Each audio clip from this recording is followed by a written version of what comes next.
Hi everyone, I hope you're doing well. Welcome back to my channel. As we are approaching the end of the year, everyone is planning for their 2026 lineup. So I want to show you my journey this year in my Hobonichi Techo. And I'll do a flip through of this planner, show you how I finally found peace with my system, and then review my big plan for 2026. I probably already spoiled it in my thumbnail, but I will be upgrading to a Hobonichi cousin next year, so stay tuned. Let's start with the part that didn't change much. This is the future log page. This page hasn't changed much since the beginning of 2025. I use it to track my habits and mark down important events and dates. I am tracking 4 habits here: reading, journal, drawing, and any kind of movement. And then at the end of the book, I have a period tracker and an adulting log. I got the inspiration from Lindsay's scribbles. And then I used the following pages for writing down the items that I purchased by category. So I have books, climbing, stationery, which has already overflowed to the next page, and then some home-related stuff. For the rest of the pages, I use to write down my monthly reflections. I won't be flipping through that, but I will use half of the page to do a recap of the month and what I'm planning to do for the next month. Also, for my 100 list, I use half of the list to document the books that I've read throughout the year, and then for the rest of the list, I want to document the medias that I consumed. So far I've read 31 books, so that's not bad. So those are the parts that worked really well for me, and I'll definitely keep documenting this way for next year. Now let's move on to the not so stable pages. So start with the monthly pages. Initially, I'm using this spread to mark important events, appointments, birthdays, and since those dates only happen very sporadically, I filled in the remaining boxes with random doodles, and the doodle itself wasn't necessarily related to what happened that day.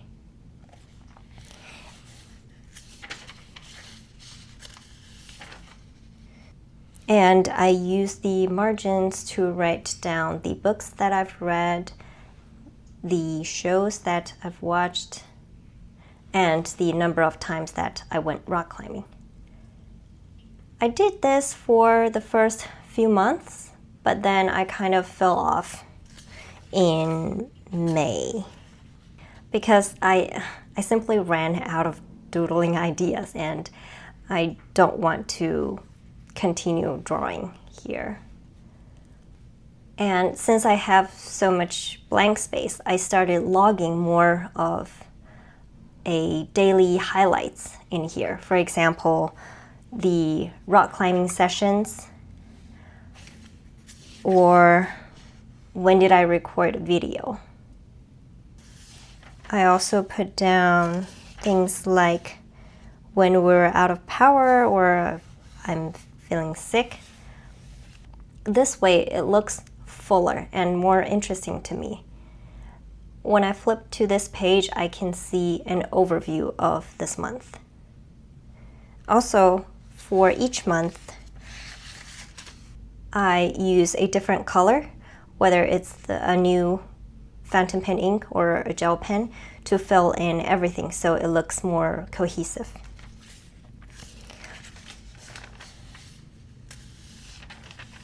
For October, I picked this golden brown ink, which fits perfectly for the autumn theme.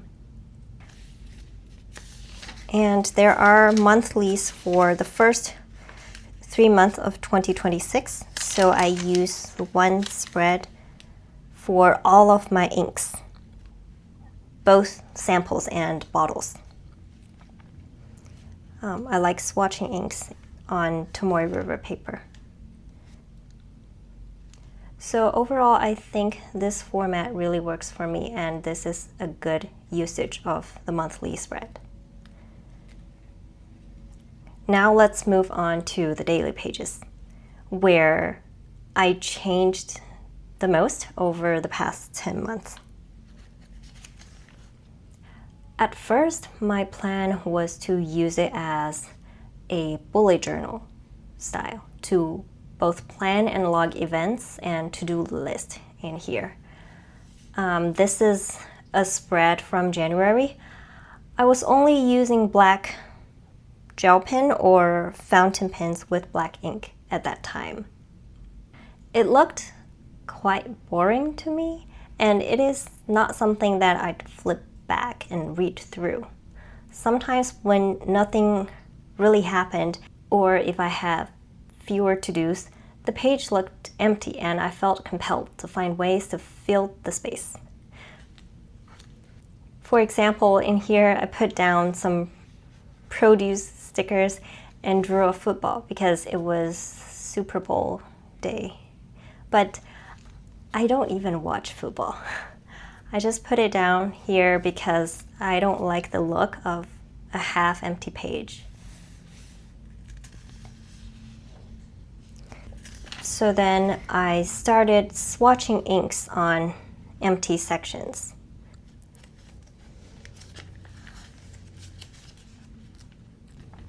Or I'll write down some vocabularies that I encountered and want to memorize. Sometimes I will put quotes that I found. And the pages look fuller, but I was still not happy with it. And then I realized that I no longer want to use this book as just a running to-do list because the paper is really nice and I want to use it to document things that I want to keep long-term and also flip through in the future. I don't want to document things like do laundry or wash hair in here. Those things won't mean anything to me in a year or even a month. So I decided to only write down memorable things that happened during the day, good or bad, and write one thing that I'm thankful for in the bottom. Here is an example. And whenever I feel like I have many tasks to finish on a certain day, I'd split the day into 2 sections. The left side for all the to-dos and the right side for memory keeping. Sometimes I would use the empty pages or spaces for doodling and ink swatching.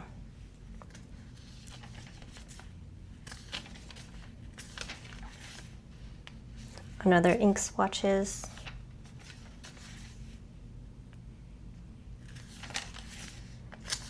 More doodles.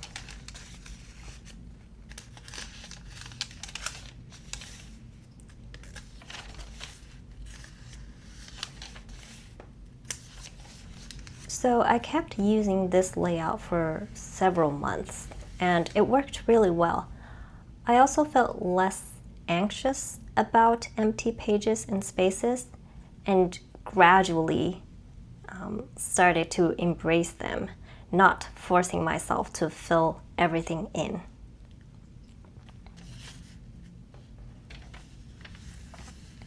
In some way, I feel like I was almost allergic to empty space. I did not appreciate negative space in my notebook at all. I think this is because previously I was using a Midori notebook where I drew out my own spread in the bullet journal style. And I used 2 pages per week for a long time. At that time, there was literally no space left blank on the page. I used up the entire space and felt very accomplished. I didn't know why I ended up with a Hobonichi Techo this year, but I thought I could make it work without any adjustments, and I can just use it. Turns out I need a lot of tweaking and adjustments. But on the other side, I like that in this Hobonichi, I have space to document things that I want to remember in my life and not just using it as a functional tool.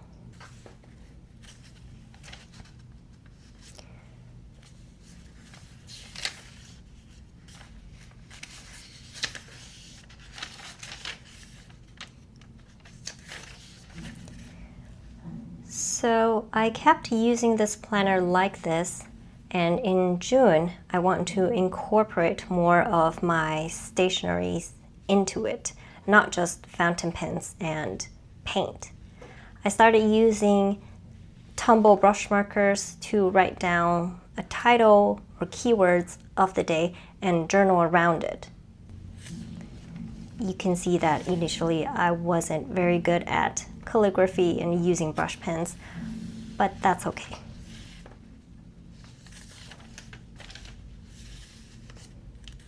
This is when I went to Oregon. I like how this looks because the keywords were highlighted, and when I flipped to this page, immediately I know what happened on that day and how I felt about it. Sometimes I am really casual about using it and just use it for swatching in this case. This is when I visited Yoseka and I did a bunch of pen and ink swatches. Here I was experimenting with different ways to do ink swatch and more doodling.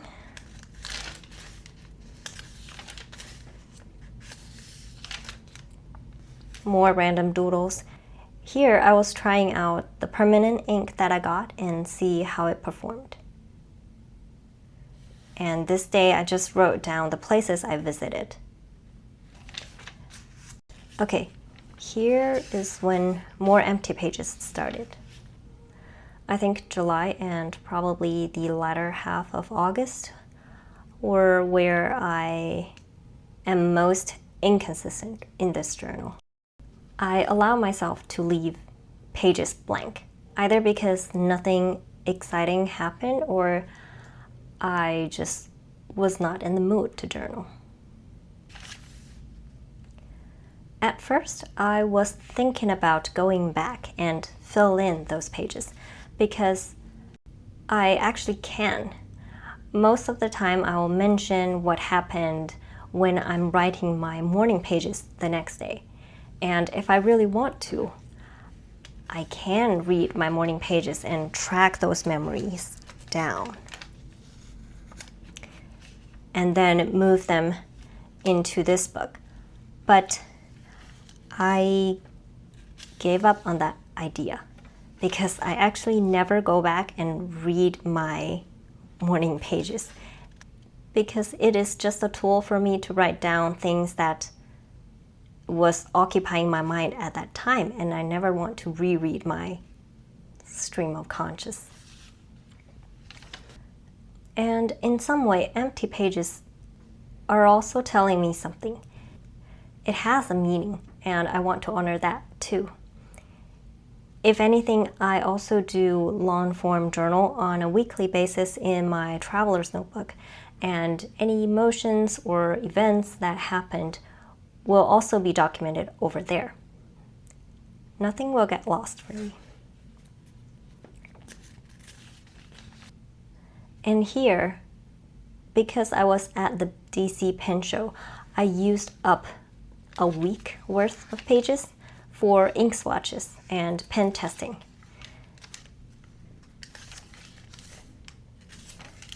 And then I just did a weekly wrap up.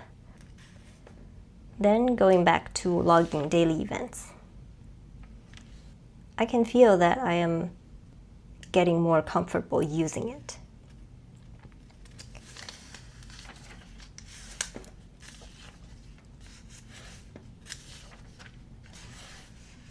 Some empty pages. Then in August and part of September, I wasn't feeling my best, and that's why I was not journaling as much. Not just in this journal, but overall. So I don't have anything here. I have some more ink swatch. Then September. Still not feeling 100%, but I chose to journal more about my real emotions. I remember that this was a bad day, and then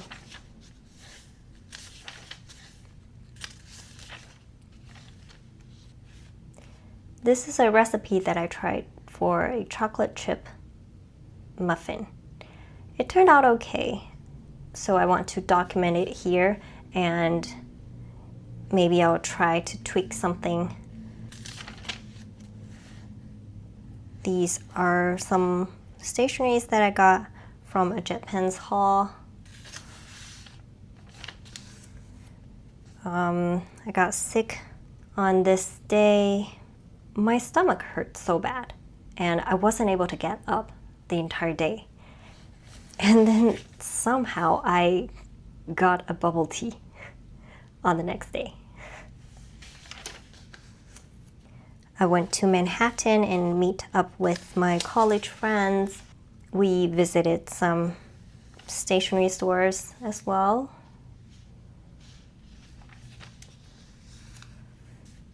Order from Baumkuchen arrived. Here I did a short book review while reading All Fours by Miranda July.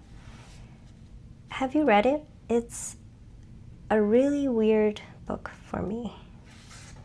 I still don't know how I feel about that. Here I started learning Japanese on Duolingo. And this is the first day, so I want to document that. Barbecue time with friends. And then I forgot why I put down this washi here, but I definitely did something that I was proud of myself. We went hiking and then had some Korean food.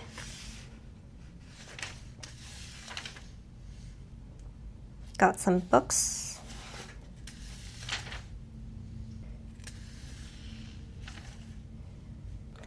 And then here is today. I just finished a book called Things in Nature Merely Grow by Yoon Lee. So I want to write down some initial thoughts down here before I write a full review in my reading journal. That's pretty much it for this Techo.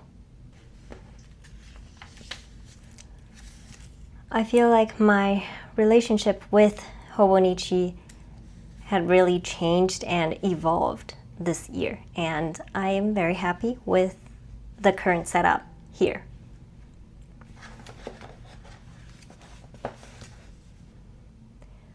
Okay, now let's talk about my plan for next year. After months of ups and downs in this Hobonichi Techo, and finally found a perfect balance in it, I decided to use a cousin next year. I can't say it for sure, but even though I am quite happy with how I'm using the A6, and I will for sure continue using it for the next 2.5 months, I still feel the need to go to a bigger size. To me, this A6 notebook does not have much functionality. Sure, I can use it for daily to-do lists and short memory keeping, but I still feel somewhat restricted. I prefer to have a weekly spread to overlook my entire week, whether it's horizontal or vertical. And memory keeping wise, one A6 page per day is not enough for me. I'm only able to write down keywords or key events, but I cannot elaborate on there. To do that, I still need to rely on my TN, which feels a little bit redundant. Also, my handwriting is not tiny, so I can't write much in this A6 page. I know that there is a weekly supplement for the Techo, but I only found that out halfway through using this Techo, and it is too tiny for me. That's why I decided to get the cousin for next year. I can keep doing what I do for the monthly pages, document the events and daily highlights, record the books and medias that I consumed in here, and I can plan my day-to-day on this weekly spread.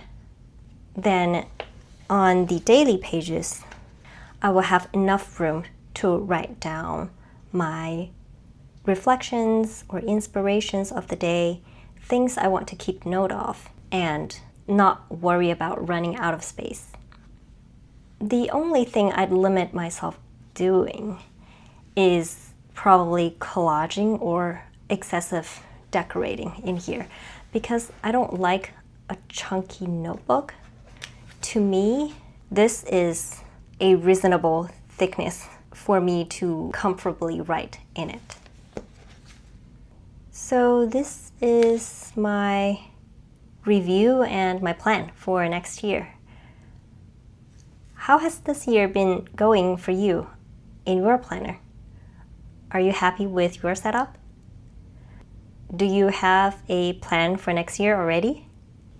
Let me know in the comments. I'd love to know. Thank you so much for watching, and I'll see you next time. Bye.